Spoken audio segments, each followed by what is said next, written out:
Voici les grands titres du journal de ce soir.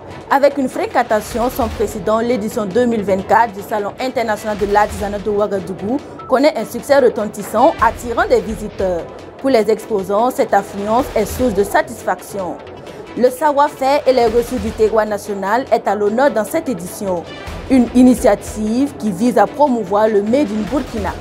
Mesdames et messieurs, bonsoir. Ravi de vous retrouver une fois de plus pour votre journal Actu Siao, le journal qui vous donne les actualités fraîches de cette 17e édition du Salon international de l'artisanat de Ouagadougou. Le Salon international de l'artisanat de Ouagadougou attire cette année encore une foule passionnée et curieuse, avide de découvrir le savoir-faire de nos artisans. Une véritable ruche où se mêlent joie et découverte. Cependant, certaines voix s'élèvent pour pointer du doigt quelques failles. Reportage signé Djeneba Traoré.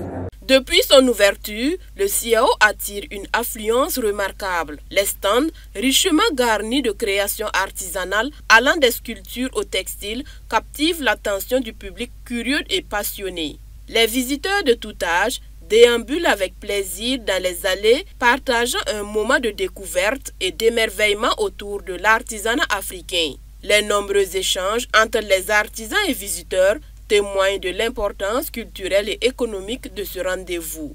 Vraiment, je ne sais quoi dire, tellement l'organisation c'était au top, la sécurité au top.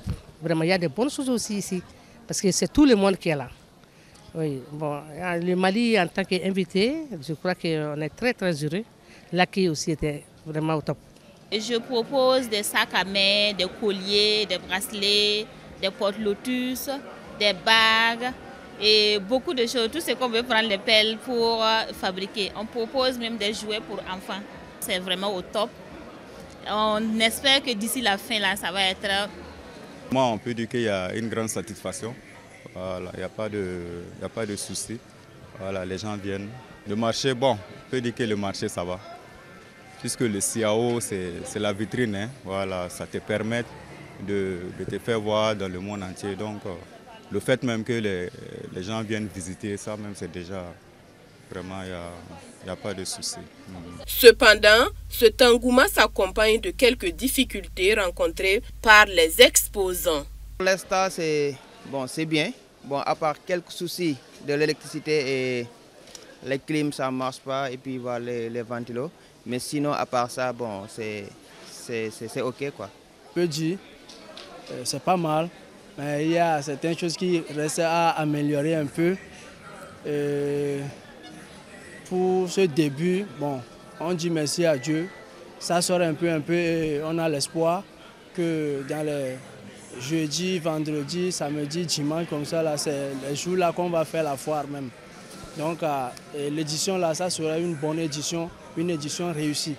Malgré ces points de tension, le CIAO continue d'offrir une plateforme de visibilité exceptionnelle aux artisans, confirmant son statut d'événement majeur pour le secteur artisanal en Afrique de l'Ouest. Nous sommes en plein cœur du mois du consommant local et au CIAO 2024, les produits du terroir burkinabé sont à l'honneur. Des stands regorgent de richesses locales, de l'artisanat traditionnel aux produits alimentaires, en passant par les cosmétiques naturels. Un appel est donc lancé à découvrir et soutenir le Made in Burkina. Suivons ce reportage. À l'occasion du mois du consommant local, le Salon international de l'artisanat de Ouagadougou CIAO devient une vitrine des produits locaux mettant en lumière l'artisanat et la production nationale. Les visiteurs découvrent une large gamme de produits issus du terroir burkinabé. Nous sommes venus avec il y a biscuits de patates douces, de maïs, il y a pommes de terre qu'on a transformées en macaroni. Il y a des soumbala en poudre granulée, il y a piment au soumbala, il y a du blé qu'on a fait avec moringa en biscuit, et il y a biscuits de patates douces aussi, et il y a des couscous de riz aux légumes qu'on a fait, il y a des bleus aussi, il y a thé à base de moringa, puis il y a pain aussi, et puis il y a feuilles de baobab en poudre aussi. Vous savez aussi que le centre-ouest est par excellence la capitale du textile. Alors nous avons des pains de qualité, des pains tissés du centre-ouest. En témoigne donc ces jolis pains qui sont présentés. Nous avons aussi le viré. Quand vous allez prendre les images, vous allez voir. Si vous entendez Cavalier Rouge du Boulkemde, c'est le danseur. C'est le danseur donc, qui esquisse les pas du cheval. Plus de cela, il y a le bronze qui est très représenté dans la région. Invite est donc faite à la population à sortir nombreuse et venir visiter les merveilles du terroir. Un appel à lancer, on demande aux clients de venir visiter nos centres de la région des Cascades.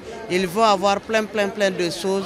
Il y a des merveilles ici, chez nous, à Banfoura.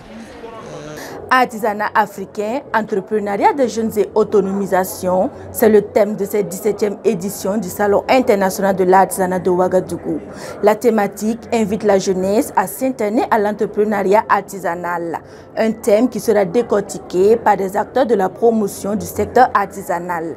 Il sera question de revenir sur les opportunités d'emploi qu'offre ce secteur. C'est au cours d'un séminaire sur le thème du CIAO qui se tient du 28 au 30 octobre 2024 à Ouagadougou. Guénéba Traoré. Des étudiants de diverses universités de Ouagadougou ont suivi avec une grande attention l'exposé du secrétaire général du ministère de la Jeunesse et de l'Emploi, Adama Traoré. Celui-ci a mis en avant les opportunités d'emploi offertes par le secteur de l'artisanat aux jeunes Africains en impliquant les mécanismes de financement disponibles pour soutenir ce domaine. Le secteur contribue beaucoup à la formation du PIB, ça veut dire qu'il y a des opportunités d'emploi et aussi ils arrivent à écouler les produits grâce donc, au mécanisme d'accompagnement du gouvernement, ça c'est important. Il y a la volonté politique qui est ainsi affichée pour accompagner tous ceux qui vont donc embrasser donc, les métiers de l'artisanat. Il y a beaucoup d'opportunités de financement, le gouvernement a mis en place donc, des dispositifs, des structures pour accompagner les jeunes. Et au niveau donc, du ministère en charge de l'emploi, nous avons une structure qu'on appelle Faso Konawili qui fonctionne depuis mi-2024. Et comme je le disais, il y a plus de 1500 jeunes qui ont déjà bénéficié donc, de son accompagnement avec près de 3 milliards de francs CFA comme montant déjà accordé au projet des jeunes. Ce séminaire s'inscrit dans le cadre des activités de la 17e édition du Salon international de l'artisanat de Ouagadougou, CIAO. L'objectif est d'encourager les jeunes à s'intéresser à l'entrepreneuriat artisanal. L'artisanat est un secteur pourvoyeur. Certainement, vous avez suivi la conférence inaugurale qui nous a permis également de rappeler que le secteur de l'artisanat est un secteur pourvoyeur d'emplois. Mais malheureusement, il y a un certain nombre de difficultés liées au développement de ce secteur. Donc ce séminaire international, c'est l'occasion de donner les rudiments et les éléments nécessaires pour renforcer la capacité opérationnelle des acteurs et notamment la frange jeune. Les participants ont salué la pertinence du thème, estimant qu'il constitue une opportunité pour les aider à s'autonomiser et à s'intégrer dans le monde professionnel. Nous voyons que nous vivons dans un Burkina Faso où le chômage même sévissait avant même la situation sécuritaire du moins ça, que nous vivons actuellement. Et je vois que le thème est bien choisi pour en fait permettre à ces jeunes-là de s'autonomiser, de s'insérer professionnellement. Et disons qu'au Burkina Faso, la majorité des jeunes, tout le monde pense que c'est le gouvernement qui doit tout donner. Or, ce n'est pas le cas. Donc, c'est à nous-mêmes de nous imprégner dans le monde du travail. Je pense que vraiment le thème va nous permettre d'avoir plus de notions. Les discussions du séminaire se concentreront sur deux sous-thèmes principaux. D'une part, la formation au métier de l'artisanat comme levier d'autonomisation des jeunes en Afrique et d'autre part, les obstacles à l'engagement des jeunes dans le secteur artisanal. Des recommandations concrètes sont attendues pour stimuler le développement de l'artisanat africain. Mesdames et messieurs, c'est tout pour l'actualité de ce soir. Nous nous donnons rendez-vous demain pour une nouvelle édition de Actu CIAO, le journal qui vous donne les actualités fraîches de la 17e édition.